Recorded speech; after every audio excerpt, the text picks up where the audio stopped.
माता माता माता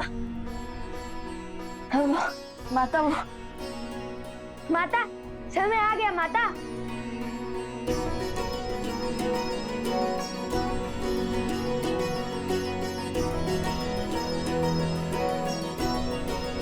अयोध्या जाने का समय? हाँ माता, हम अयोध्या जा रहे हैं। और आप भी सज रहिएगा। हाँ माता, देखिएगा शीघ्र ही पूरा परिवार आपको लेने आएगा। हर अयोध्या वासी आपके समक्ष होगा, आपको मनाने आएगा और हर अयोध्या वासी को अपनी भूल का आभास करवाएंगे हम। और वो भी बिना किसी अस्त्र शस्त्र के प्रयोग से। और इस बार हम किसी के भी समक्ष शक्ति का प्रयोग नहीं करेंगे, बुद्धि का प्रयोग करेंगे। आपको तो पहले ही अयोध्या जाने की सूचना मिल गई थी। सबसे महत्वपूर्ण सामग्री पहले ही सज हो गई। माता को अपने पुत्रों की हर आवश्यकता का बोध होता है। ये मार्ग के लिए है, अभी समाप्त कर दोगे क्या? जैसी महारानी की आज्ञा।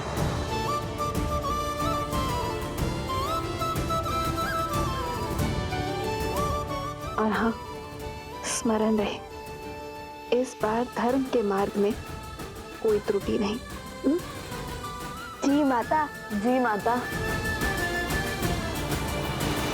हाँ, तो आप सबको यहाँ इसलिए बुलाया है क्योंकि राजकुमार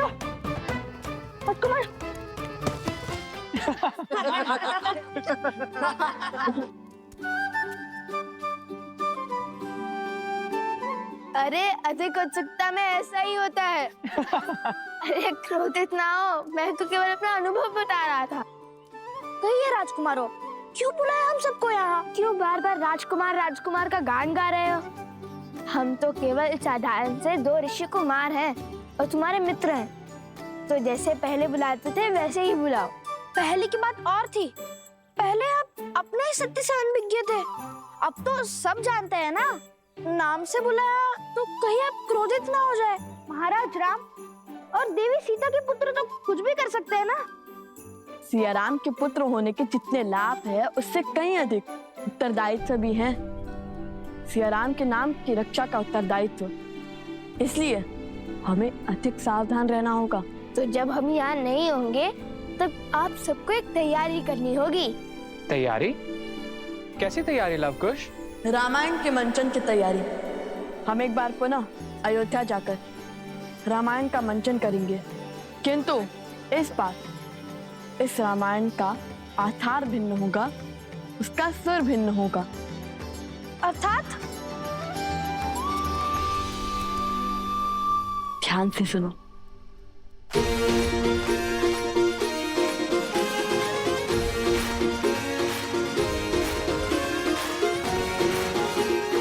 समझ गए ना? समझ गए। थोड़ा धीरे बोलो, किसी को कुछ पता नहीं चलना चाहिए। ये अयोध्या वासियों के लिए अचरज भरी बात होगी। जय श्री राम। जय श्री राम।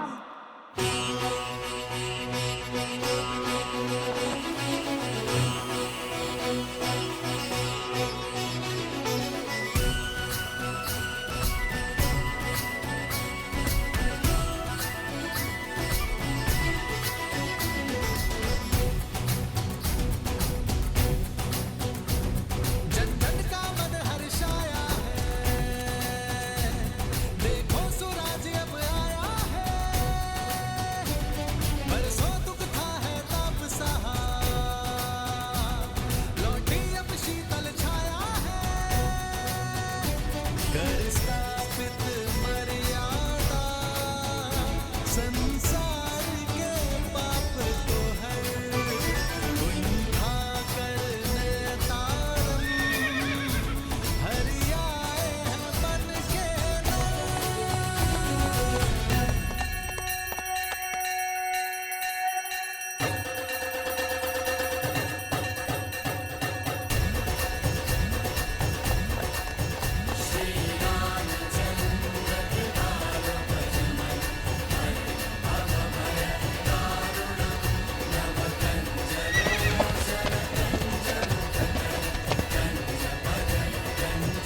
आयुष्मान भव शत्रुघ्न।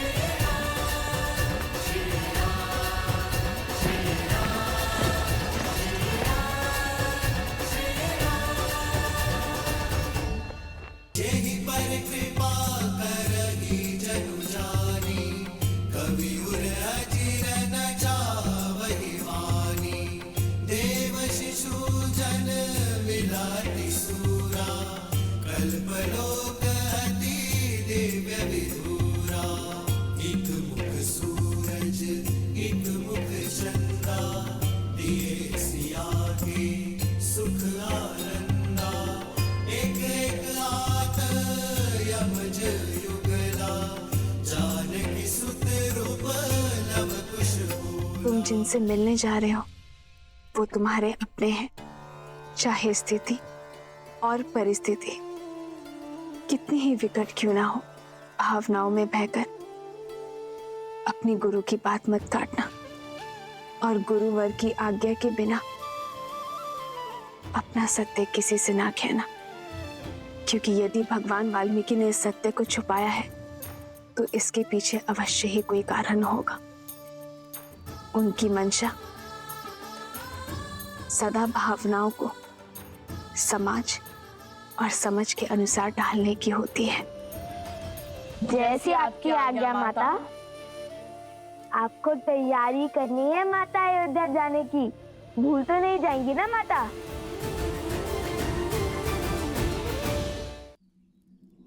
चले? जी गुरुवर।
क्या हुआ? रुक क्यों गए?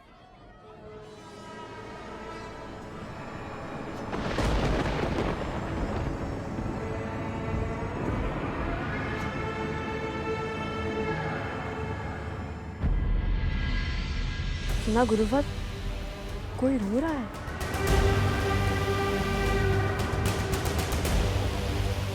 जाओ लवकुश जाओ, जिस ओर तुम पग बढ़ा रहे हो वो तुम्हारी मृत्यु का मार्ग है।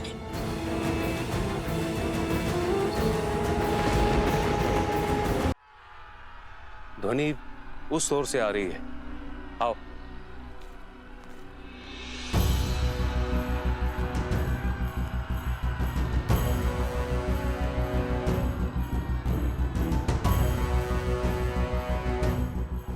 लगता है बहुत से लोग एक साथ रो रहे हैं, शोक मना रहे हैं।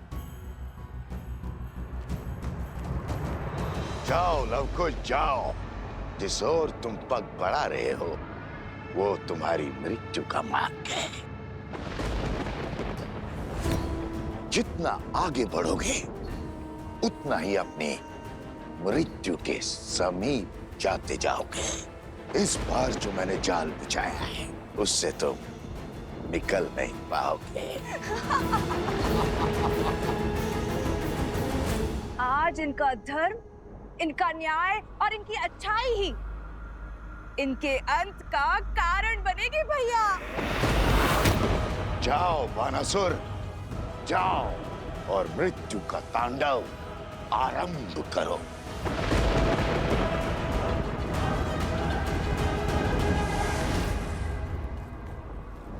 मुझे किसी नकारात्मक ऊर्जा का आभास हो रहा है।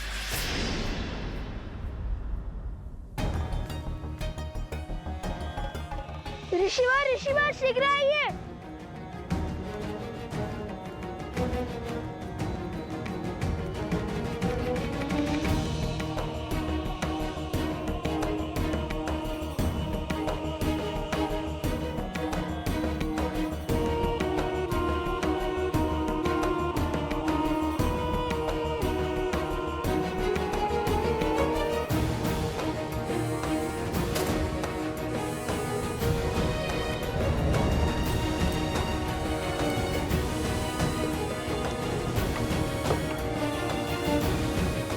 हमें चलकर देखना होगा कि समस्या क्या है।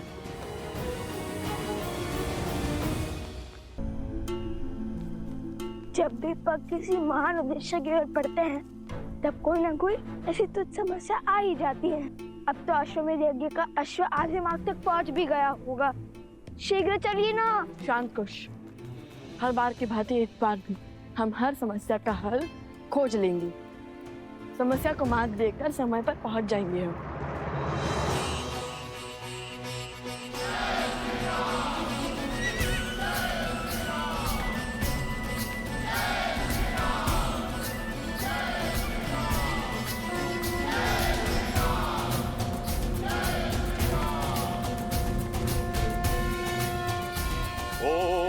मंत्रहीनम क्रियाहीनम भक्तिहीनम सुरेश्वर यत् पूजितम मया देव परिपूर्ण तदस्तु मे इदाक प्रभ्रष्टम मात्राहीनम च यद् भवेत् तत्तं क्षमस्याम देव प्रसीद परमेश्वर।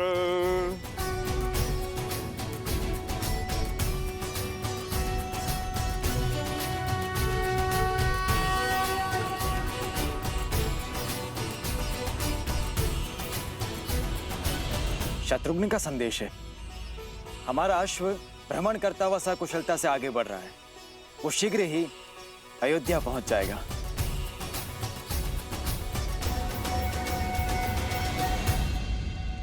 यज्ञ की अंतिम आहुति के दिन पूरी नगरी को भोजन करवाया जाए, धर्म की जीत का उत्सव मनाया जाए। माताओं को भी गौतम ऋषि के आश्रम से घर आने का निमंत्रण दिया जाए। तुम्हारे पुत्रों को भी गुरुकुल से घर बुलवाया जाए। कितना शुभ अवसर है ना, इतने वर्षों बाद पूरा परिवार साथ होगा। बस अब एक ही इच्छा मन के सागर में गोते लगाई जा रही है कि त्रिकालदर्शी भगवान वाल्मीकि शीघ्र अतिशीघ्र लवकुश को अयोध्या लेकर आए। जब से उनकी मन की बात का बोध हुआ है, तब से हमारी उनसे मिलने की इच्छा और प्रबल हो गई। जब वो आए ना, तो सबसे पहले हमें बताइएगा। हम उनके लिए स्वादिष्ट भोजन बनाएंगे और देखना वो झटपट सब चट कर जाएंगे।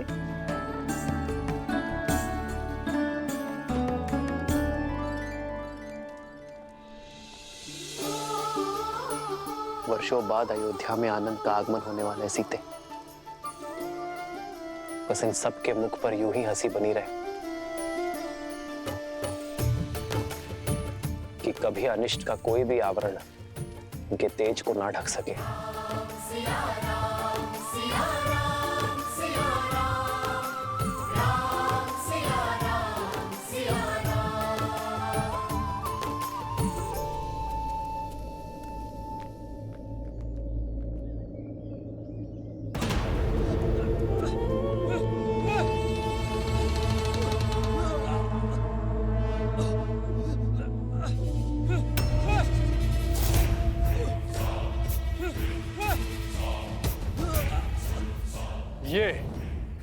ये भिक्षा देकर मेरा अपमान कर रहे हो?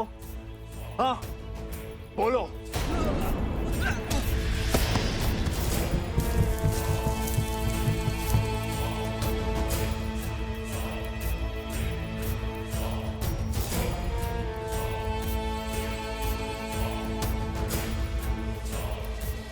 मैंने अपना जीवन दांव पे लगाकर तुम सबकी सहायता के लिए सभी राक्षसों को इस गुफा में बंदी बनाकर रखा है। अपने बल और सामर्थ्य से उन्हें रोक रखा है और अब इस अथाह परिश्रम का उचित मूल्य चाहिए मुझे। इस उपकार के लिए हम आपके कोटि कोटि आभारी, किंतु तनिक हमारी बात समझने का प्रयास तो कीजिए। जितना सोना और धन था वो हम आपको दे चुके, अब हमारे पास कुछ नहीं है। हाँ? वीर कभी सहायता के बदले में सौदा नहीं करते। वीरता का सम्मान वो पाते हैं जो निर्दोषियों और निर्धनों की सहायता करते हैं और बदले में कोई अपेक्षा नहीं रखते। सहायता का मोल भाव करने वाले स्वार्थी होते हैं, वीर नहीं।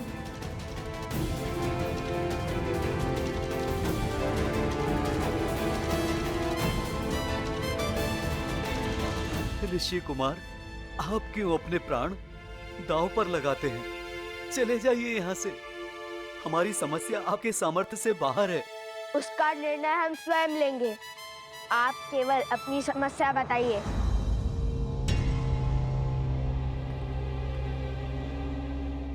देखिए, घबराइए मत, निश्चिंत होकर सत्य बताएं।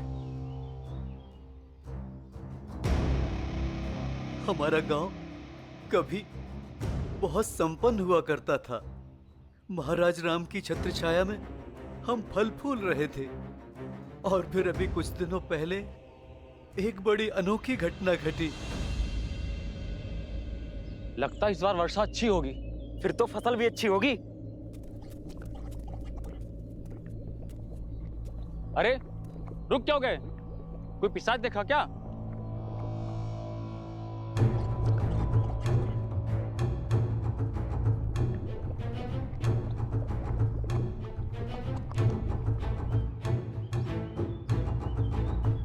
हे ईश्वर, ये कैसा दलदल है? मैं जड़ी बूटियां लेने वन गया था। वहां मैंने देखा कि दलदल के पास सब एकत्रित हो रहे हैं।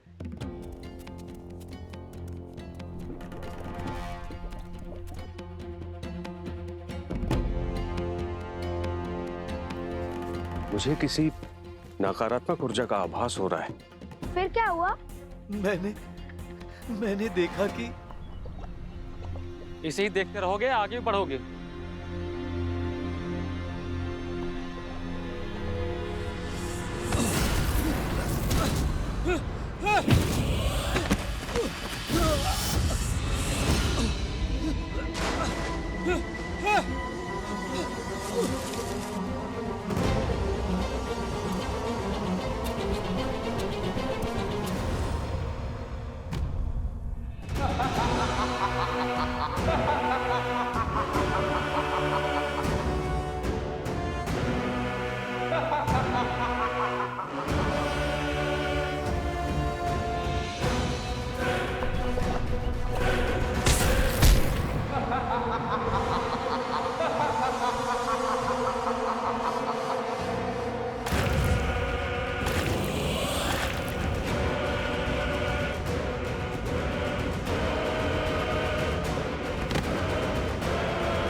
और इन असुरों ने हमारे सुखी गांव को शोक के सागर में डुबो दिया।